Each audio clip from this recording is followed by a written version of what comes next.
죄를 용서받는 그 기쁨, 눈물이 뚝뚝뚝뚝 흘리면서 주님 제가 이렇게 죄인이었습니까?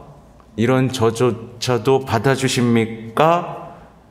저를 용서해 주십니까? 라고 하면서 사랑이 싹 트는 거예요. 그러니까 용서받지도 않고 주님 저 사랑합니다. 예, 이제 이럴 수는 없는 겁니다. 그래서 이 부분이 이렇게 중요한 거예요. 특별히 이제 그거를 할 수 있도록 길잡이가 되어주시는데, 뭐냐면 1일차가 자신에 대한 인식이에요. 근데 여기서 중요한 게 창조질서입니다. 창조질서. 창조질서 굉장히 중요해요. 그래서 성경에 창세기가 있는 것이고, 그죠? 요한복음에서도 창조 때 얘기가 나오는 거예요. 그래서 창조, 내가 하느님으로부터 왔다. 그리고 하느님께로 돌아간다. 이렇게 생각했을 때 자신의 죄가 뭔지 기억하게 됩니다. 근데 자신의 죄를 기억하지 못하는 사람들은 약간 진화론을 인정해요. 그래서 뭐예요? 내가 우연히 왔다가 우연히 가는 사람, 사고로 가는 삶이라고 은연중에 환생을 막 믿고 운세도 보고, 그죠? 이렇게 약간 빠져 있는 겁니다. 이러면 죄인식이 전혀 안 돼요. 그러니까 내가 하느님으로부터 나왔고 하느님께로 간다라는 거에 대한 묵상이 이루어지면 하느님과의 관계가 되살아나는 거죠. 그러면서 조금 죄인식이 쉬워집니다. 그래서 모든 피정에서 특히 이냐시오 영신 수련할 때도 제일 중요하게 여기는 게 창조예요. 그래서 만약에 죄를 잘 못 찾겠다라고 하시는 분들이 있으면 창조, 주님께서 나를 어떻게 지어내셨지? 어떤 계획을 갖고 계시지? 나에게 어떤 소명을 주셨지? 나를 통해 뭘 하고 싶으실까? 이런 거에 대한 생각들을 잘 정리하셔야 됩니다. 따라오고 계세요? 네, 혼자 너무 막 말하는 것 같아. 33일 동안 해야 될 거를 내가 막 1시간 안에 막 해드리고 있어요. 그리고 자신의 죄에 대한 인식이 두 번째죠. 그래서 창조에 대한 인식이 내 안에 자리 잡히면 이제 내 삶을 이제 돌아볼 수 있게 돼요. 내가 지금껏 살아오면서 얼마나 하느님을 배신했는지, 하느님께서 나를 창조한 목적에서 멀어졌는지 이 죄의 역사를 볼 수 있게 됩니다. 그래서 총고회를 하는 거예요. 창조 질서 안에서 내가 하느님의 역사 속에서 벗어났구나. 하느님의 일이 아니라 내 일을 하고 살았구나. 어쩜 이렇게 나만 알고 살았을까? 어쩜 이렇게 하느님의 마음을 몰라드렸을까? 라는 생각을 하면서 이 내 죄의 역사를 돌아보게 되는 거죠. 그리고 3일차 내적 죽음입니다. 근데 이제 이 부분을 많이 어려워하시는 것 같아요. 좀처럼 와닿지 않습니다. 내가 죽으면 무슨 소용이 있어? 이것 때문에 약간 겁을 내시기도 하고 시도도 안 해보려고 하고 어설프게 시도하다 그냥 한 맺힌 삶만 살고 기쁨 없이, 이런 부분이 내적 죽음이에요. 근데 이것도 실전입니다.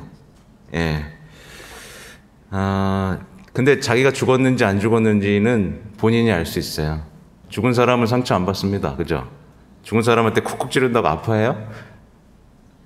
안 아파하죠. 그죠? 그러니까 상처를 많이 받는 사람일수록 내적으로 생생하게 살아있는 사람이에요. 누가 한마디 탁 던졌는데 상처 팍 받아가지고 오래 있는 사람은 내적으로 생생하게 살아있는 겁니다. 그래서 내적 죽음, 여기에 대한 주제는 그래서 안 죽으려고 자꾸 저항하는 게 죄의 역사이기도 해요. 자, 그러면 잠깐만, 많이 준비해가지고 헷갈립니다. 여기서 내적 죽음에서 아주 우리가, 그래서 이때 성모님이 필요한 거예요. 그래서 성모님이 보세요. 살아있지만 완전 죽은 것 같이 보이죠. 그죠? 살아있지만 죽은 것처럼 살았습니다. 하느님을 위해서 내 삶을 죽였습니다. 그죠?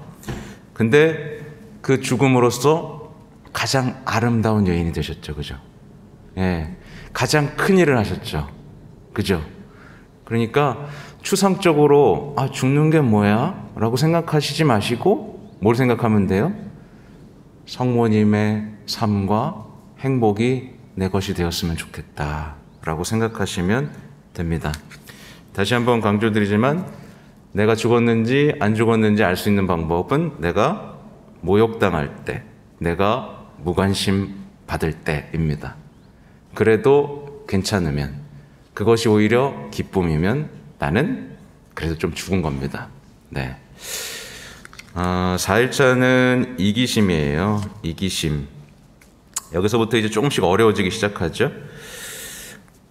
여기서 이런 얘기가 나옵니다. 자신에 대한 사랑을 멈추고 자신을 돌보지 말라고 해요.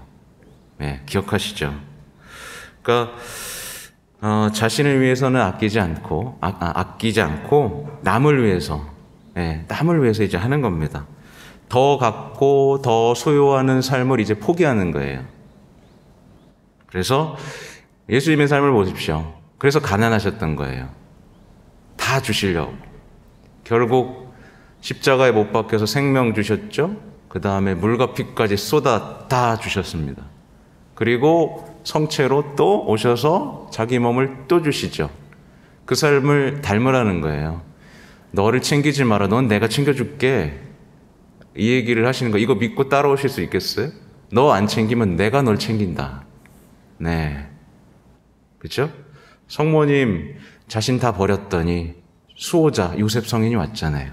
그렇죠? 다 지켜줬잖아요. 네. 다 버린 둘을 요셉께서 지켜주셨잖아요. 그래서 여기서 잠깐 짚고 넘어갈 건 성모님께 대한 신심은 성요셉께 대한 신심하고도 같이 갑니다. 네. 그래서 성요셉의 신심으로 넘어가면 우리는 누군가를 지켜주는 사람으로 살 수 있어요. 예. 성요셉의 저는 핵심이라고 보는 게 아버지의 마음으로 모두를 수호했다라는 거예요.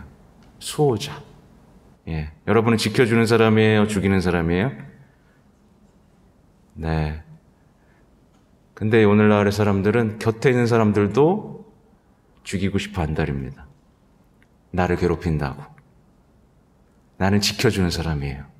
예. 지켜주지 않은 역사가 주의 역사입니다. 그죠? 그래서 지지난주 복음만 생각해 보세요.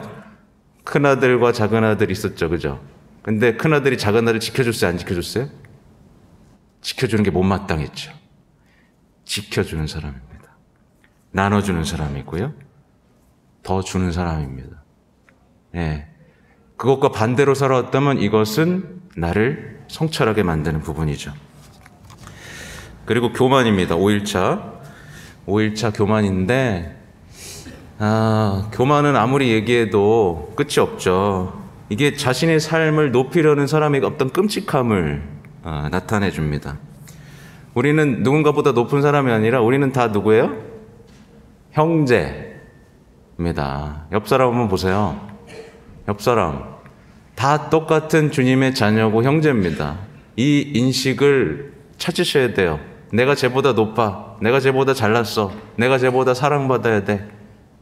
이런 마음 때문에 세상 사람들은 누군가를 계속 험담하고 낮춰서 끌어내리죠. 그죠? 그러니까 내가 이 봉헌기도 하시면서 난 좀 난 사람이야 라는 마음이 조금이라도 있다면 이거 뭐예요? 교만인 겁니다. 예. 성모님은 겸손으로 숨어 계셨죠. 하느님만 알아주시는 것으로 만족하셨죠. 그리고 얼마 전 복음에서도 나오잖아요. 성모님이 찾아가셨는데 군중들이 막 성모님의 당신 어머니 왔다 라고 하니까 뭐라 그러셨어요? 누가 내 어머니고 내 아들이냐? 그죠? 내 형제냐? 그랬잖아요. 이게 뭐예요? 숨겨주신 거예요. 성모님 드러날까봐. 네. 여러분 드러나길 원해요? 숨길 원해요? 네. 저도 드러나길 원치 않습니다. 근데 해야 한다면 해야겠죠. 이제 그건 이제 성모님의 계획이니까. 네. 아무튼 자신을 높이는 사람은 이제 자신의 죄에 눈이 머는 사람이 돼요. 그리고 타인의 죄에 눈뜬 사람이 됩니다. 네, 그래서 자신을 높인 교만한 사람들은 타인의 죄들이 너무 잘 보입니다. 자기의 죄는 못 봐요. 그것으로 끝입니다. 6일차는 이제 나태인데요. 나태에 대해서 우리가 생각해야 될 건 소명입니다. 각자 생각나는 대로 적어보셔도 좋아요. 내 소명은 도대체 뭐지? 내가 지금 봉헌 기도를 함으로써 어떤 삶으로 지금 부르심 받았지? 이겁니다.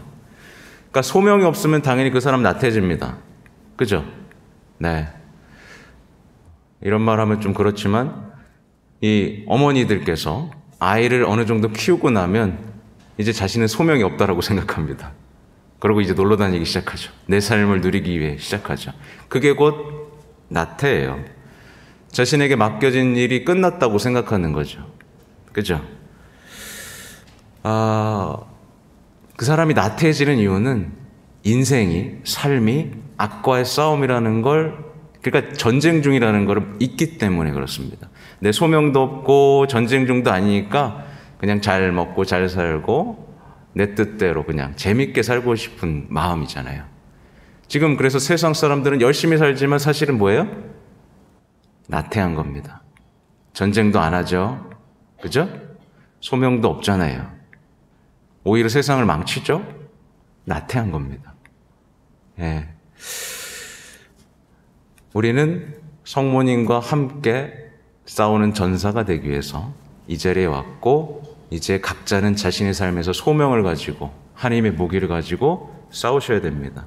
이게 나태를 벗어나는 아주 중요한 포인트죠. 그리고 7일차는 애덕이 없음이에요. 애덕이 없음. 이거는 돌아볼 필요가 있는 거죠. 나 정말 사랑이 있나?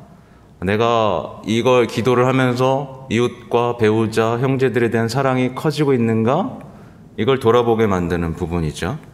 그래서 사랑 없이 하면 아무리 큰 일이라도 세상 하늘나라에서 아무도 알아주지 않습니다. 근데 아주 작은 일이라도, 예를 들면 이런 게 있어요. 여기 뭐 전례봉사 하시는 분들 많죠, 그죠? 네. 근데 내가 주일에 뭐 11시 미사 독서에 뽑혔어요. 근데 새벽 미사에 누가 빵꾸를 냈네? 그래서 도와달라 그래요. 도와달라 그래요. 근데 난 미사 2대 하기 싫으니까 안 해. 근데 나는 그래, 난 사랑하니까 할 수 있어. 그래서 이거 하고도 이거 해요, 만약에. 그러면 그 사람은 사랑으로 했죠. 그럼 주님께서 어떻게 생각하시겠어요? 이뻐하시겠죠. 근데 보통 우리 어떻게 생각하죠? 저 사람은 맡은 것도 안 하고, 그죠?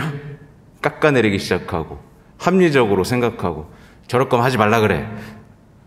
뭐하러 하는 거야? 이렇게 되는 거예요, 그죠? 아주 작은 일이라도 사랑으로 하면 됩니다. 이런 일들은 우리 주변에 수없이 널려 있어요. 근데 합리적이라는 착각, 그죠? 네, 정당하다는 착각 때문에 우리는 사랑할 기회를 자꾸만 놓치는 거죠. 사랑 때문에 하면 모든 것이 애덕이 된다. 그래서 첫 번째 주간을 끝났는데 50분이 됐습니다. 네, 52분. 성모님 말고 사랑하기인데, 잠깐만, 이제 그러면 이제 초능력을 써야겠네요.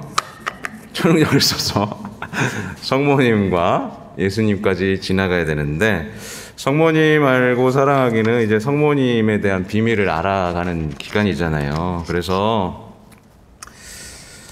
보면 이제 삼위일체에 대한 얘기가 나오죠.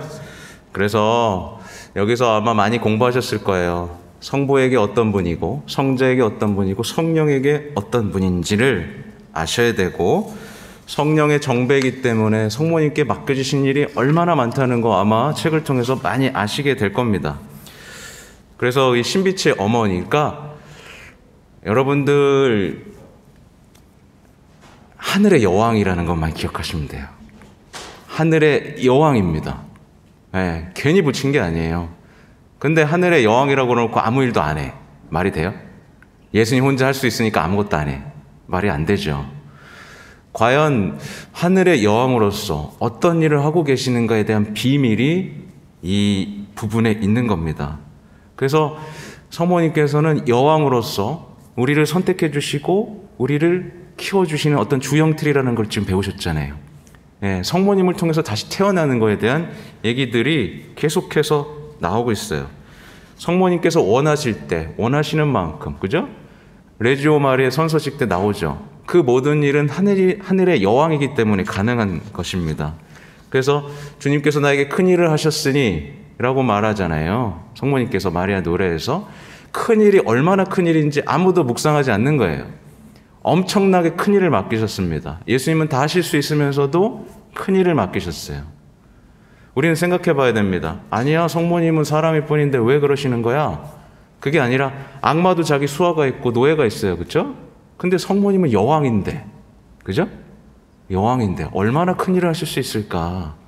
이거에 대해서 인정하면서 받아들이실 수 있어야 돼요. 근데 참된 신심 처음으로 하신 분들은 성모님이 이렇게 큰 일을 하신다고? 난 한 번도 배워본 적이 없는데? 라고 하면서 부정하면서 아니야, 이렇게 하면서 예수님한테 모욕이 돼 라고 하면서 자꾸 주춤 거리면서 뒤로 빠꾸하는 사람들이 생깁니다. 그게 아니라 아니에요. 우리는 성모님을 통해서 예수님께 가고 예수님을 통해서 하나님께로 갑니다. 이 확실한 믿음을 가지고 이 부분을 보셔야 돼요. 그래서 보면 묵시록의 여행, 마지막 전쟁에 대한 얘기도 있고 은총의 중개자이신 마리아 얘기도 있고 사도의 모으신 마리아, 이 부분은 잠깐 지나가면 뭐냐면 성모님을 공경하면 여기 아까 소명하고 똑같이 연결됩니다. 성모님을 공경하면서 내 사도직을 거부한다면 이건 그냥 감성적인 성모님에 대한 사랑인 거예요. 사랑의 핵심을 파악하지 못한 거죠. 이런 사람들은 늘 반성하는 신앙만 합니다. 네, 그래서 나눔하면 늘 반성합니다. 제가 이런 걸 잘못했고요. 맨날 그 자리에 있어요. 자신의 소명을 향해서 힘차게 나아가는 사람은 주님께서 도와주시는 체험을 하면서 내가 부족하더라도 하나님께서 이루신 일에 대한 감사 때문에 성장하는데, 사도직이 없는 사람은 그냥 제자리에서 내가 좋은 사람이 되길 원하니까 자꾸 반성만 하는 겁니다. 좋은 사람인 척 하는 겁니다. 하나의 위선이에요.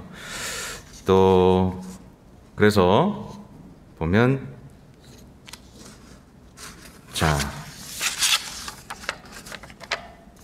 네. 그래서 이제 제가 해야 될 주제는 예수 그리스도잖아요. 간단하게 드릴 수 있습니다. 왜냐하면 여기 계신 분들 신앙생활 오래 하셨죠, 대부분. 그죠? 평생 동안 해오신 게 예수님에 대한 강론이었어요. 복음도 모두 예수님을 설명하기 위해서 있었습니다. 근데 뭐냐면, 그래서 1일차 보세요. 죄인을 부르신 그리스도라고 나오죠. 이 부분에서 우리가 생각할 건 예수님의 강생, 예수님의 세례, 예수님의 공생활인 거예요. 네. 이 부분을 굉장히 깊이 생각하셔야 됩니다.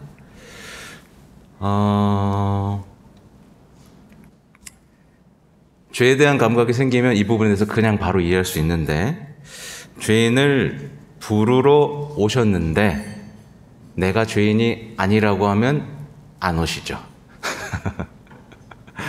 이 부분을 기억하셔야 돼요. 죄인